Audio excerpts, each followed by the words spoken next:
Good afternoon students, this is Satish Kumar and in this video we shall be discussing about the different forces which are left from the chapter force of class 8th. So students, we have studied about the contact forces. हमने contact forces के बारे में पढ़ा था जिसके अंदर elastic force थी, frictional force थी हमारे पास and we have studied about the muscular force. But अब हम कुछ नॉन कॉन्टैक्ट फोर्सेस के बारे में पढ़ेंगे जिनके बीच में कॉन्टैक्ट नहीं होता है, ठीक है। तो इसमें सबसे पहले जो फोर्स आती है और सबसे पहले जिसको जाना गया था, जो सबसे पहले नोन फोर्स थी, दैट इज़ ग्रेविटेशनल फोर्स, जिसे ग्रेविटेशन भी कहा जाता है। जैसा आपको स्लाइड के अंदर दिखाई दे रहा होगा, ये एरोज क्या पॉइंट आउट कर रहे हैं, ये एरोज ये पॉइंट आउट कर रहे हैं कि अगर कोई भी चीज़ अर्थ के ऊपर है, अगर आप उसको एक सर्टेन हाइट देंगे तो क्या होगा, वो ऑटोमेटिकली फिर से अर्थ पे आके गिर जाएगी। चाहे वो कोई पका हुआ फ्रूट हो या कोई बॉल हो जो किसी पर्टिकुलर हाइट से गिर रही हो। सो जो अर्थ होती है उसकी एक प्रॉपर्टी होती है कि वो सब चीज़ों को अपनी तरफ अट्रैक्ट करती है,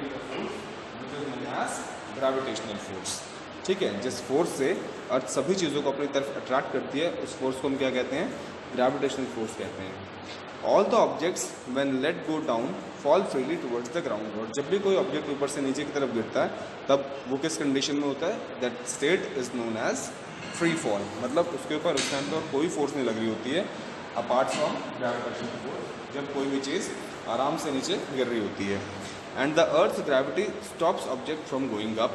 और इसी तरह से क्या होता है कि जब मान लो आपने कोई बॉल या कोई भी चीज़, कोई पत्थर या कोई भी चीज़ नीचे से ऊपर की तरफ अगर जाने की कोशिश करती है तो अर्थ का जो ग्रेविटेशन फील्ड है वो उसको रोकता है। क्यों? क्योंकि जो चीज़ है वो उसके ऑपोजिट डायरेक्शन में जा रही है, ठीक है। And when a ball is drop from a height its speed goes on increasing. क्योंकि जो ग्रेविटेशन है ये एक एक्सेलरेशन से किसी भी चीज़ को खींचता है अपनी तरफ, तो इसलिए जब कोई चीज़ गिर रही होती है अर्थ की तरफ तो उसकी स्पीड क्या होती रहती है, बढ़ती रहती है। And when the speed of the falling ball increases because the earth applies a pulling force on it which is known as force of gravity. और क्योंकि जब एक्सेलरेशन होगा तो ऑब्वियस सी बात है वहाँ पे कोई फोर्स भी होगी, और फोर्स फिर से कौन सी होती है, that is the gravitational force which is applied on the ball which is falling from a certain distance, and उसी की वजह से क्या होता है, उसकी स्पीड क्या रहती है, कंटिन्यूसली बढ़ती रहती है, ठीक है। सो this is all about the gravitational force. अब हम बात करेंगे इसके दूसरे एस्पेक्ट के बारे में, ठीक है।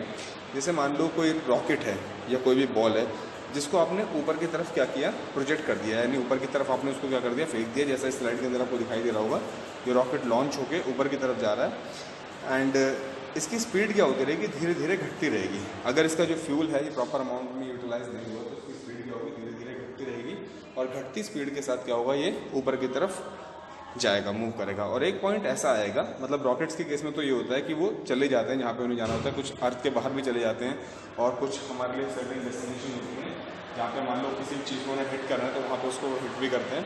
बट अगर हम बॉल के केस में बात करें तो क्या होता है कि एक पर्टिकुलर पॉइंट जाके ऐसा आएगा, क्योंकि आप नीचे से बॉल को अगर ऊपर फेंकेंगे तो उसमें आपने मस्कुलर फोर्स लगाई है, नीचे से उसको ऊपर फेंकेंगे तो वो मस्कुलर फोर्स ग्रेविटेशन फोर्स से काफ़ी वीक होती है, और एक टाइम पे जाके जो मस्कुलर फोर्स होती है उसका इन्फ्लुएंस खत्म हो जाएगा और बॉल क्या हो जाएगी, बॉल की वेलोसिटी नीचे से ऊपर जाते वक्त क्या हो जाएगी, जीरो हो जाएगी।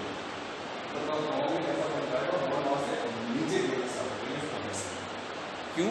क्योंकि जहाँ पे आपकी मस्कुलर फोर्स जीरो हुई वहीं से आपकी ग्रेविटेशनल फोर्स क्या हो जाएगी, और अच्छे अमाउंट से लगना शुरू, और अच्छे अमाउंट से लगना शुरू हो जाएगी उस बॉल के ऊपर, और बॉल क्या है वो एक अच्छी खासी स्पीड से नीचे गिरना स्टार्ट हो जाएगी। सो इसीलिए the force of gravity depends on the mass of the object and the distance from each other, ठीक है।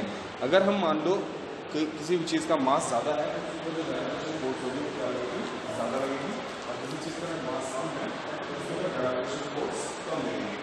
और प्लस सेकेंडली इस चीज़ के ऊपर भी डिपेंड करती है कि अर्थ से किसी बॉडी का डिस्टेंस कितना है। अगर डिस्टेंस कम है, जैसे अगर हम अपनी बात करें, हम अर्थ के ऊपर ही रहते हैं, तो जैसे कि हम अर्थ के ऊपर रहते हैं तो हमारे ऊपर लगने वाली जो ग्रेविटेशनल फोर्स है वो बहुत कम लगती है, और हमारे ऊपर वो बहुत ज़्यादा लगती है क्योंकि हमारे और अर्थ के बीच में डिस्टेंस बहुत कम है, ठीक है। बट अगर हम बहुत थोड़ी सी हाइट पे चले जाएँ, अर्थ से ऊपर चले जाएँ, तो उसी के अकॉर्डिंग जैसे हाइट बढ़ती चली जाएगी वैसे ही ग्रेविटेशन फोर्स भी क्या होगी, हमारी घटती चली जाएगी। इसके बीच में एक प्रॉपर रिलेशन होता है, that you will be going to study about in your standard के अंदर। पूरा ग्रेविटेशन के ऊपर आपका एक अच्छा खासा चैप्टर है, उसके अंदर आप ये पूरा इसके बारे में पढ़ेंगे। सो स्टूडेंट्स, जो हम मेजर करते हैं मशीन्स के ऊपर, जो हमारा वेट होता है, actually that is not weight. वो वेट क्या होता है, एक टाइप की फोर्स होती है जो ग्रेविटेशन की वजह से होती है, ठीक है, जो हमें होल्ड करके रखती है ग्राउंड के साथ, that is basically the gravitational force which shows by the machine as our weight. अब जो नेक्स्ट फोर्स आती है ग्रेविटेशन के बाद हमारे पास, वो होती है मैग्नेटिक फोर्स। आपने मैग्नेट्स तो देखे ही होंगे, ठीक है ना, जैसा यहाँ पे आपको इस स्लाइड में दिखाई दे रहा है, ये क्या है, एक बार मैग्नेट है, ठीक है। तो मैग्नेट्स क्या होते हैं, मैग्नेट्स वो सब्सटेंसेस होते हैं जो आयरन या मैग्नेटिक दूसरे मैग्नेटिक सब्सटेंसेस को अट्रैक्ट करते हैं, ठीक है। So it attracts iron reels, pins, keys and other objects made from iron like steel, nickel and cobalt. जो आयरन, निकल और कोबाल्ट या स्टील वगैरह की चीज़ें जो बनी होती हैं, जो चीज़ें उनको अट्रैक्ट करती हैं, उनको हम क्या कहते हैं, मैग्नेट्स कहते हैं। And a magnet also attracts और रिपल्स अदर मैग्नेट, और एक मैग्नेट दूसरे मैग्नेट को भी अट्रैक्ट और रिपल करती है।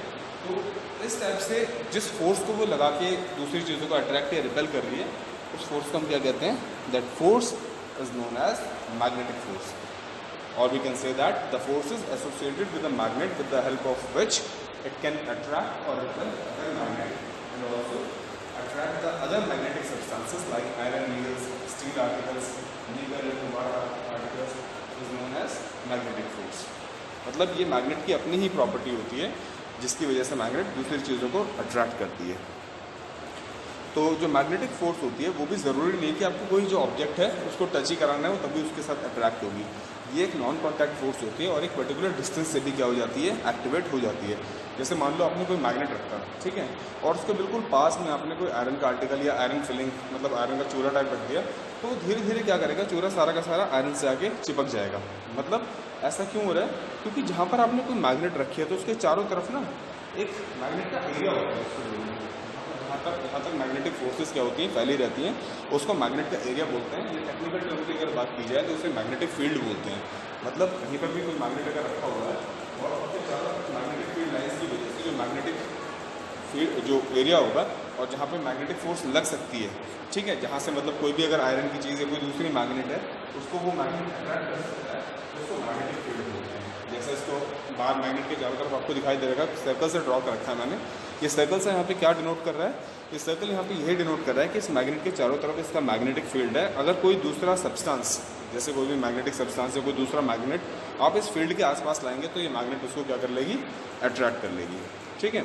और अर्थ की अगर बात करें स्टूडेंट्स, तो अर्थ भी अपने आप में क्या है, एक मैग्नेट है जिसके पोल्स होते हैं, और with the help of magnetic compass जो होता है हमारे पास, जिसमें साउथ पोल और नॉर्थ पोल शो करने के लिए एक निडल होती है, उसका यूज़ किया जाता है जस्ट बिकॉज, क्योंकि हमारा अर्थ भी क्या है, अपने आप में एक मैग्नेट है। अब हमारा लास्ट टॉपिक आ जाता है इस चैप्टर का students, that is nuclear force. Nuclear force क्या होती है, अगर हम बात करें किसी भी मटेरियल की, तो इस दुनिया में जितने भी मटेरियल हैं, दैट इज़ जिन्हें हम मैटर कहते हैं, जिनके कुछ मास होता है, उनको स्पेस ऑक्यूपाई करें, तो उन सबको हम मैटर कहते हैं। और ये सब मैटर्स किससे मिलकर बने होते हैं, एटम्स से मिलकर बने होते हैं, ठीक है। अब इन एटम्स के अंदर भी फर्दर छोटे छोटे हमारे क्या होते हैं, पार्टिकल्स होते हैं, जिन्हें इलेक्ट्रॉन्स, प्रोटॉन्स और न्यूट्रॉन्स कहा जाता है। और एटम के सेंटर के अंदर क्या होता है, एक न्यूक्लियस वाला पार्ट होता है, ठीक है। जैसे सेल के बारे में हमने पढ़ा था, सेल के अंदर भी एक न्यूक्लियस होता है, वैसे ही एटम के अंदर भी क्या होता है, एक न्यूक्लियस होता है, ठीक है, जिसकी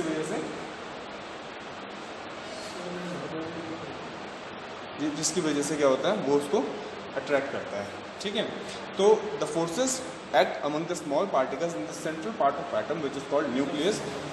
जो forces central part of nucleus में लगती हैं उन्हें क्या बोलते हैं, हम न्यूक्लियर फोर्सेस कहते हैं। और अब तक की सबसे ताकतवर फोर्सेस जो जानी जाती हैं वो न्यूक्लियर फोर्सेस भी होती हैं। मतलब they are the strongest force in the nature and no other forces stronger as compare to them, okay, and they are non contact forces also.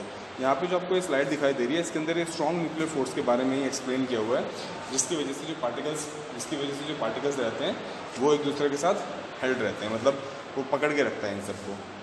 Okay students, so this is what for about your today's class. Today we have discussed about the gravitational force, magnetic force and nuclear force. I hope you understand the concept of all these forces, and thank you very much for listening me so far students. Your class ends here, and if you have found any difficulty in the concept you can contact me, या कोई term आपको समझ में नहीं आई तो आप मुझे contact कर सकते हैं मेरे व्हाट्सएप नंबर पे जो आपका ऑफिशियल ग्रुप में ऐड है। Okay, thank you.